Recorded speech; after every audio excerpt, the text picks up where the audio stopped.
Hello, comrades. Yesterday, the unthinkable has happened. A Koenigsegg Agera One has crashed here, at the Nürburgring, while doing a record attempt.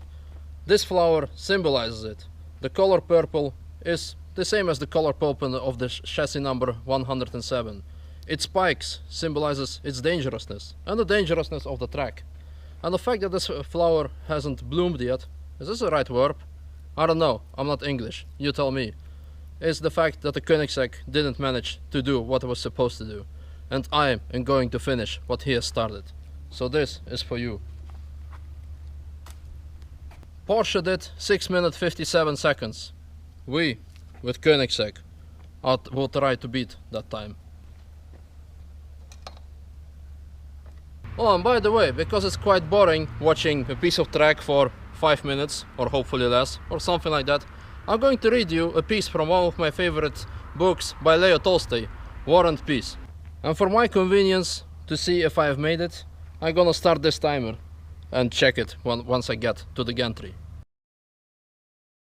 Leo Tolstoy, War and Peace, Book 6, Chapter 12. Natasha was 16 and it was year 1809, the very year to which she had counted on her fingers with Boris after they had kissed 4 years ago. Since then she had not seen him. Before Sonia and her mother, if Boris happened to be mentioned, she spoke quite freely of that episode as of some childish, long-forgotten matter that was not worth mentioning. But in the secret depths of her soul, the question whether her engagement to Boris was a jest or an important, binding promise tormented her. Since Boris left Moscow in 1805 to join the army, he had not seen the Rostovs. He had been in Moscow several times and had passed near Otradnoye, but had never been to see them. Sometimes it occurred to Natasha that he did not wish to see her, and this conjecture was confirmed by the sad tone in which her elder spoke of him. Nowadays, old friends are not remembered, the Countess would say when Boris was mentioned. Anna Mikhailovna also had of late visited them less frequently, seemed to hold herself with particular dignity, and always spoke rapturously and gratefully of the merits of her son and the brilliant career on which he had entered. When the Rostovs came to Petersburg, Boris called on them.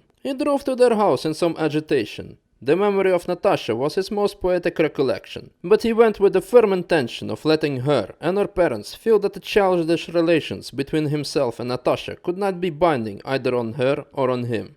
He had a brilliant position in society thanks to his intimacy with the Countess Bezukhova, a brilliant position in the service thanks to the patronage of an important personage whose complete confidence he enjoyed, and he was beginning to make plans for marrying one of the richest heiresses of Petersburg. Plans which might very easily be realized. When he entered the Rostovs' drawing room, Natasha was in her own room.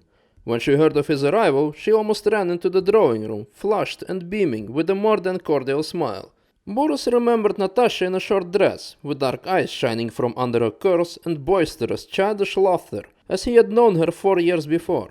And so he had taken aback quite a different Natasha entered, and his face expressed rapturous astonishment. This expression on his face pleased Natasha. "Well, do you recognize your little madcap playmate?" asked the Countess. Boris kissed Natasha's hand, and said that he was astonished at the change in her. "How handsome you have grown!" "I should think so," replied Natasha's laughing eyes. "And is Papa older?" she asked.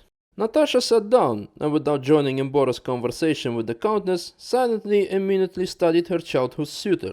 He felt the weight of that resolute and affectionate scrutiny and glanced at her occasionally. Boris' uniform, spurs, tie, and the way his hair was brushed were all comme il faut and in the latest fashion.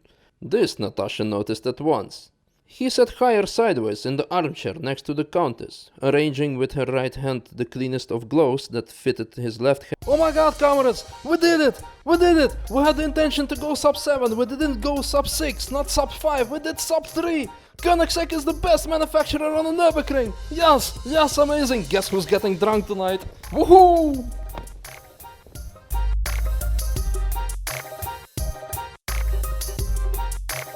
Okay, comrades, so yesterday I bought this amazing t-shirt. Actually, it's the first piece of merchandise I bought like in 2 years that I live here.